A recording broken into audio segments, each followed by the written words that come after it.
As we think about being a father and what it takes to be a good father and what it takes to be a great father, and what happens when fathers are what we'd call bad,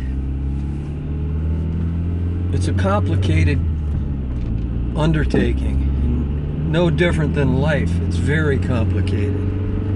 So many pieces coming together every second of your life for as long as you've been alive. Complication has been happening. Most of it has turned out fine and really well, or you wouldn't be here. As far as being a father, there are a lot of elements to it. I'm in a place of looking at 70 years on this planet, growing up as a male, becoming a father and a grandfather, and along the way I've managed to learn some things about how males are raised and how that influences the way we experience ourselves in the world and how others experience us in the world. So for this brief time in this recording, let's look at emotions. All of us have emotions. All of us have feelings. They go on constantly. And feelings are an important part of being a father. I can make an argument that feelings are the most important part of being a father because they're critical to being alive, to having healthy relationship, to understanding the world. Emotions record the world for us. The way that you feel, the way that you emote in response to the world it's recorded in your body. It's recorded for your safety and your growth, and for the safety and growth and enjoyment of your family. At the same time, while we know that feelings are going on, it's also important to recognize that we as males have been taught that certain emotions are not to be honored, they're not to be recognized, they're to be denied. So I ask you, what feelings have you been taught as a male not to admit to?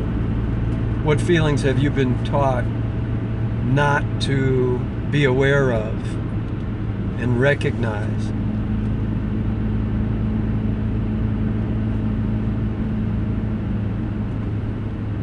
Most of us, growing up as boys, were taught not to be like girls.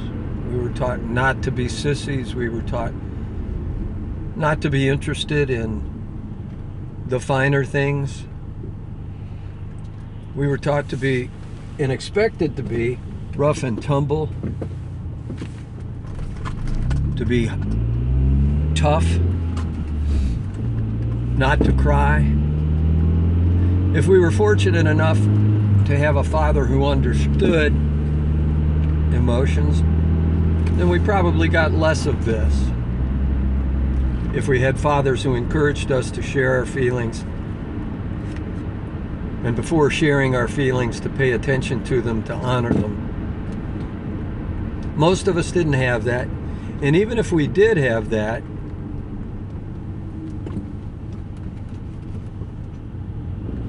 there's still a community around us, a culture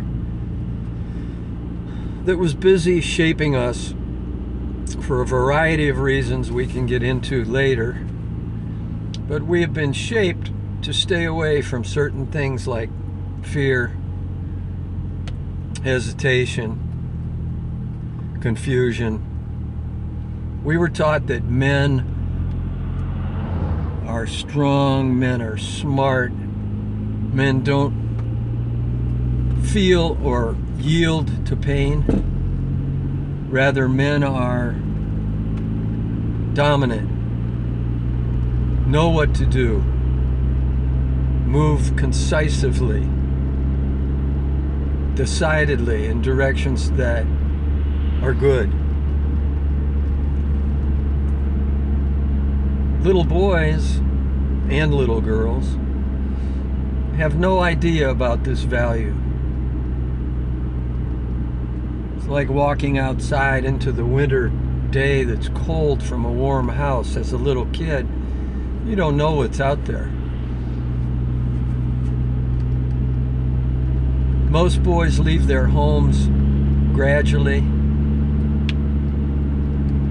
For those who leave their homes suddenly or have their homes taken away from them, there's a big shock. But this immersion into the prohibition of feelings is pretty much a gradual thing. Perhaps you lived with it at home, again, depending on how much language and permission your father had developed around his own feelings, and your mother as well. As you consider where your path is leading as a father, it's my encouragement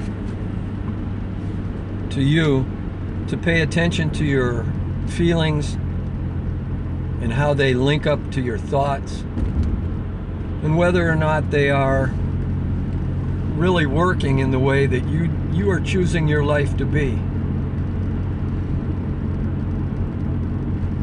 Every moment we're deciding yes and no to the world.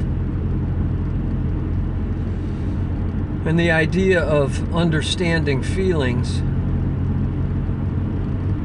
and allowing them to guide us is a way of accepting that there's a wisdom in the world that has created in our nature all these feelings. They all are part of an intelligence, and we are capable of paying attention to them.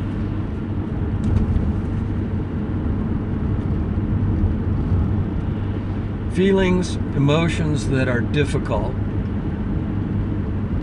painful, are telling us that we're doing something wrong, just like our bodies. They're telling us that we have something going on in our life that needs to change. And the emotions are direction, our guidance. And if we ignore those feelings, we're headed for trouble.